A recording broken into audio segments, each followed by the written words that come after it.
para tratar de entender, ¿no? Porque de hecho han surgido estas últimas semanas, ¿no? Algunas informaciones que nos enviaba el Ministerio de Seguridad de la provincia y tenía que ver con algunos lugares detectados que en un principio al parecer no contaban con los registros necesarios y las autorizaciones necesarias. Por eso vamos a ver cómo funciona la Fundación el día de hoy. Hola Felipe, un gusto poder saludarte. ¿Qué tal? Buen día, ¿cómo están? Gracias por el contacto. Muy bien. Bueno, hay demasiadas cosas para contar, no sé... Arranquemos primero con el registro. ¿Cómo funciona el registro y qué modificaciones ha sufrido este último tiempo? Bueno, todo lo que es el marco legal en Argentina está en evolución, ¿no? Y debido al cambio de gobierno también hay un cambio de mirada. Por lo tanto, si bien ya hay un sustrato, hay un marco legal, el cambio de gobierno implica también que al cambiar la mirada también hay criterios que se van cambiando. Por suerte, contando un poco la película completa, hay una mesa que se llama Consejo Consultivo Honorario de la Nación, en la cual están todas las instituciones del Estado, del INTA, el CONICET, el ANMAT, el ANLAP, bueno, y la conforman también 6 ONGs que son elegidas para representar a todo el universo de ONGs que trabajan hoy en Argentina. Serán cerca de 500, no todas están habilitadas, hay cerca de 51, 50, menos de 60 las que están habilitadas. Nosotros estamos trabajando dentro de ese marco y somos una de esas 60 que están en ese trabajo, y además también pertenecemos a esa mesa de la cual te hablo, o sea, somos uno de los 6 representantes a nivel nacional para contribuir de alguna forma a estas políticas o colaborar en este proceso, ¿no? De cara a esto, hay batallas de alguna forma que se ganaron porque se quiso restringir el acceso con patologías como taxativamente. De alguna manera hay un montón de evidencia que amerita y que muestra de que no se puede limitar a una patología porque, bueno, es muy grande el universo del cual puede ser aplicado el cannabis terapéutico.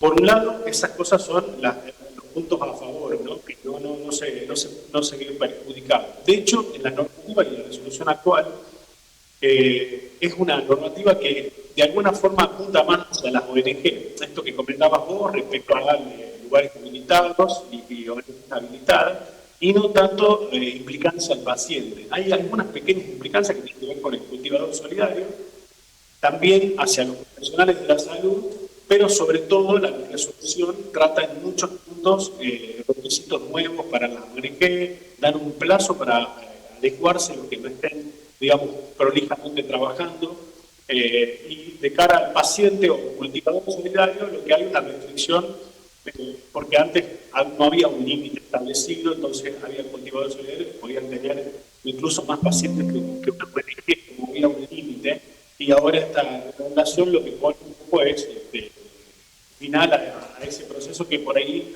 generaba un poco de incertidumbre o un terreno, digamos, algo gris, ¿no? Sin tener ninguna documentación, sin trazabilidad. Bien, ahora, para aquella mamá, ¿no? Porque nos llegaba en alguna oportunidad estas informaciones donde se había detectado, ¿no? Que una mamá tenía en el fondo de su casa justamente para poder suministrarle a su pequeño, ¿no? En esto de la no sé si la palabra es desesperación, pero de generarle una mejor calidad de vida y descubren estas cuestiones. Digo, ¿a dónde tienen que recurrir? Porque por ahí uno desde el desconocimiento, ¿no? Atribuye algunas cuestiones, pero esto tiene un registro, tiene un proceso, no cualquiera, ¿no? Puede hacerlo. Bueno, el registro está, tal cual que, como decía, se llama ReproCan, es un registro de pacientes, no es un registro de productores, como en algún momento se dijo, es un registro de pacientes.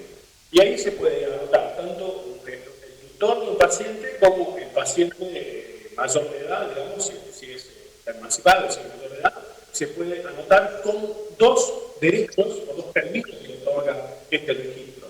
El derecho al autocultivo de su propia planta, de su propia medicina, y al transporte de esa medicina. Lo que sucede es que en muchos casos la gente no tiene o el conocimiento o el tiempo o o las ganas, o un montón de factores que implican a veces el cuidado de su familiar, enfermo. Entonces, hay gente que no lo puede hacer al cultivo. Bueno, frente a esta situación, hay algo que prevé la ley, la reglamentación, que es delegar ese cultivo a un cultivador sectorial.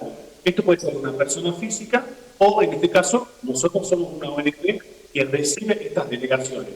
Entonces, las mamás o cualquier paciente, la forma de acceder al cannabis terapéutico de uso medicinal o terapéutico es a través del autocultivo o del suministro de una ONG. También hay una opción, una tercera opción que estamos mencionando, que es a través de alguna obra social, que son pocas las que cubren, las cuales cubren un fármaco que está creado en la farmacia. No es un preparado de full spectrum. Ahí quizás me pongo un poco técnico, pero es bastante complejo entender esto. No es lo mismo un fito preparado que se realiza con la planta completa a algo que se vende y se vende en una farmacia, que es un aislado, es un compuesto aislado de una molécula del cannabis, una sola de las 500 que tiene. Por eso muchas veces la gente no entiende por qué un fito preparado funciona mejor que una molécula aislada, ¿no? Que es lo que pasa. Ahora, hablamos de que quizás no están contempladas ciertas patologías. Digo, ¿qué pasa con esa mamá que quiere probar con esto porque fue sugerido? Digo, ¿a dónde asisto yo para poder tener este recurso? Bueno, como te comentaba, nosotros trabajamos con una red de médicos. Es muy importante, digo, si bien hay mucha gente que conoce el tema y de alguna forma se autosuministra su cannabis, en ciertos casos de patologías complejas, niños, o enfermedades neurológicas, o diversos cuadros, digamos, con movilidades y problemas, digamos, interacción medicamentosa, es importante que haya un médico siempre haciendo un seguimiento, y además para acceder al RetroCan se necesita de ese registro y de esa receta médica. Por lo tanto, básicamente lo que digo es, hay que acceder a un médico. Nosotros somos, de alguna forma, un concentrador de esos médicos que no solamente están formados en endocrinología, sino también en muchos casos en patologías particulares, ¿no? Claro. Como puede ser un neurólogo que además tiene la formación en endocrinología, o puede ser traumatólogo. Bueno, tenemos psiquiatras también que trabajan con nosotros. Es importante que una mamá o una persona que quiere hacer el abordaje de la terapia de cannabis se haga de forma profesional, consciente. Bueno, y ahí también hay un punto importante, ¿no? Porque hay un poco de resistencia en el sector de la salud en este sentido. O sea que es importante que haya profesionales que estén, ¿no?, avanzando sobre estos temas, porque hay casos hasta de artritis reumatoidea que están dando resultados hoy en cuanto a la utilización, y hay médicos que todavía se resisten a esto. Sí, frente a eso no puedo decirte de más. O sea, lo que puedo hablar es de la evidencia que hay, no solamente científica, sino también empírica, que muchas veces después hay que respaldarlo, porque evidencia científica o estos estudios que se hacen. Lo cierto es que si comparamos la medicina basada en evidencia, como ahora siempre el doctor Marcelo Morante, hay un montón en lo cual nos podemos apoyar. Básicamente hay una amplitud, una ventana terapéutica muy grande en cannabis para un montón de patologías y mucho más. Más allá, arriba de la patología está el síntoma. Entonces, cuando vos tenés una oportunidad con un compuesto que es transversal a muchas patologías, por ejemplo, el dolor, con cannabis se puede tratar el dolor, y prácticamente todas las patologías que conocemos, o los problemas que la gente tiene, está atravesado por el dolor. Entonces, ahí no podemos ser muy taxativos y decir que esta patología sí o esta no. Los profesionales tienen que formarse. Por suerte, acá en Tucumán, hace 15 días o una semana, acaba de terminar la primera cohorte, digamos, de la diplomatura de la Facultad de Medicina. Están por rendir el examen final, 150 profesionales de la salud.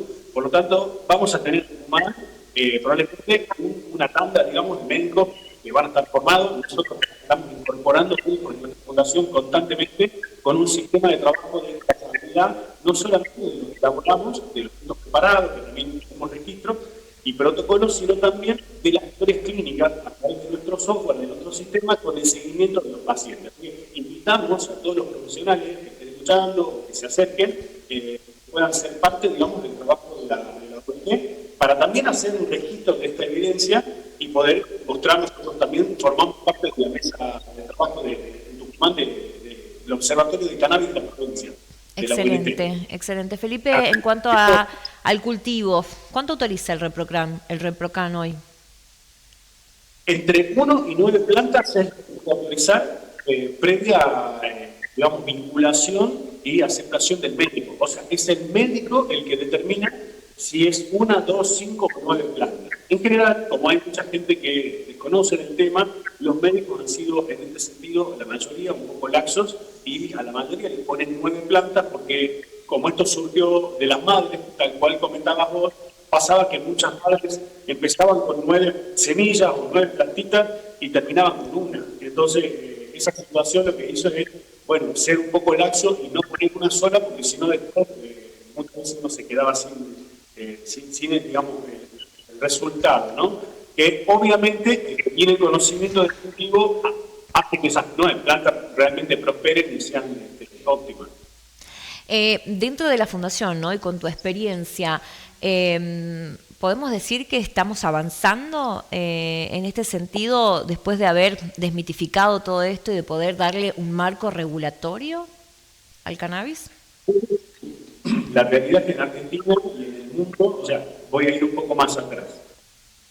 Tenemos casi 100 años de prohibición de esta planta y de estigma cuando hay registros de 4.500 años de la farmacopea china y hay 12.000 años de otros registros donde el ser humano ha estado vinculado a esta planta por múltiples usos, no solamente en medicinal, sino también en textil, en alimenticio, construcción. Muchas cosas se ha hecho con esta planta en la historia de la humanidad y recién estamos hablando de 10 años, 15 en algunos países se empezó a reglamentar. Sin duda de que esto es un camino que no tiene retorno. Lo importante acá es empezar a mostrar no solo las evidencias, sino las bondades y también el buen uso, porque no significa que todos estos buenos componentes que puede tener el cannabis no puedan ser usados de una forma abusiva. Hay que tratar de comunicar, de informar, porque si no hay registros digitales, en estos 4.500 años que yo te comento, no hay un muerto registrado en la historia de la humanidad. O sea, es, como te digo, una ventana terapéutica muy grande con riesgos ínfimos muy bajos, o no sé, no quiero decir inexistentes, pero sí realmente son muy bajos. Están más dados por la interacción con otros medicamentos, lo que puede llegar a pasar, y no tanto por el abuso de cannabis. Ahora, el abuso de cannabis también puede implicar, digamos, malos resultados en la vida de las personas. Por lo tanto, es muy importante hacer un buen abordaje. Legalmente estamos ante un avance. Lo que sí, como la mirada de alguna manera de los gobiernos va cambiando, hay que tratar de alguna forma de no dejar que se avasallen los derechos que han sido adquiridos y mostrar la evidencia y hacer, digamos, un trabajo muy a conciencia para que no sean retrocesos, sino constantemente avances por la gente. ¿Qué nos falta para sentar cimientos y que los gobiernos no retrasen tanto los avances que se tienen? Esto que estás haciendo vos y que estamos haciendo acá, comunicar, porque todo miedo y toda incertidumbre y esta reticencia que hablaba de la obra social y demás, es solamente ignorancia de buen sentido, no peyorativo, sino desconocimiento, ¿no? Cuando uno empieza a conocer de que hay un montón de bondades y oportunidades. Después habrá otros temores o otros fantasmas que tienen que ver con cuestiones económicas. Y hay en el medio, por supuesto, mucha gente, o en las mismas obras sociales, o en los laboratorios, viendo cómo de esto pueden sacar alguna tajada. Tendrán que adecuarse a la normativa. Lo importante acá, y lo principal, que al menos es la mirada de la Fundación, que el paciente sea el eje de la cuestión, porque de hecho esta medicina ha venido desde el paciente, no ha sido al revés. O sea, es la gente que a través del autocultivo, de mucha militancia, de las ONGs, se ha ganado este terreno, mostrando de que hay ciudades y hay una oportunidad de bienestar, ¿no? Un poco nuestro problema o nuestra misión es conectar el cannabis con la comunidad y el bienestar consciente es de lo que constantemente hablamos, ¿no? Ser consciente con lo que se hace y realmente uno puede obtener una muy buena calidad de vida o al menos en muchos casos paliativa, ¿no? Para vivir mejor o tener incluso un mejor final de vida en muchos casos. Excelente, Felipe, importantísimo lo que acabas de comentarnos, agradecerte este contacto, ¿no? Y esta información. Bueno, ¿dónde podemos, o aquellas personas que nos están mirando en este momento, cómo pueden contactarse con la Fundación? Nuestras redes son Yunganavis, con doble N y larga, @Yunganavis, tanto en Instagram, en Twitter, en Facebook. También nos pueden visitar por las tardes de 4 a 9 de la noche en Boulevard 9 de Julio, 1275, Yerbabuena, una galería, un complejo que se llama Domus. Estamos por las tardes ahí, y si no por WhatsApp, al 381-584-7380. Perfecto. Felipe, muchísimas gracias por este contacto. Muchísimas gracias a ustedes por hacer un trabajo que realmente es muy necesario poder comunicar y contar. Muchísimas gracias, que tenga buen día.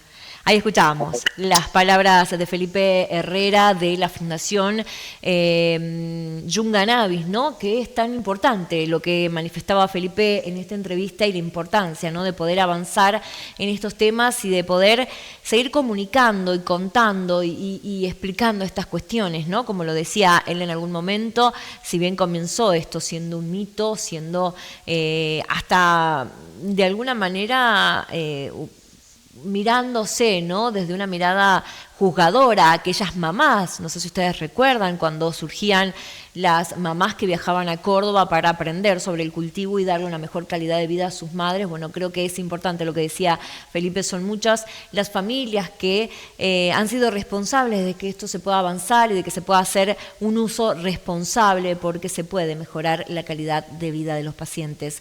Y es importante no retroceder, ¿no? Sobre todas las cosas, y todo hacerlo en el marco legal.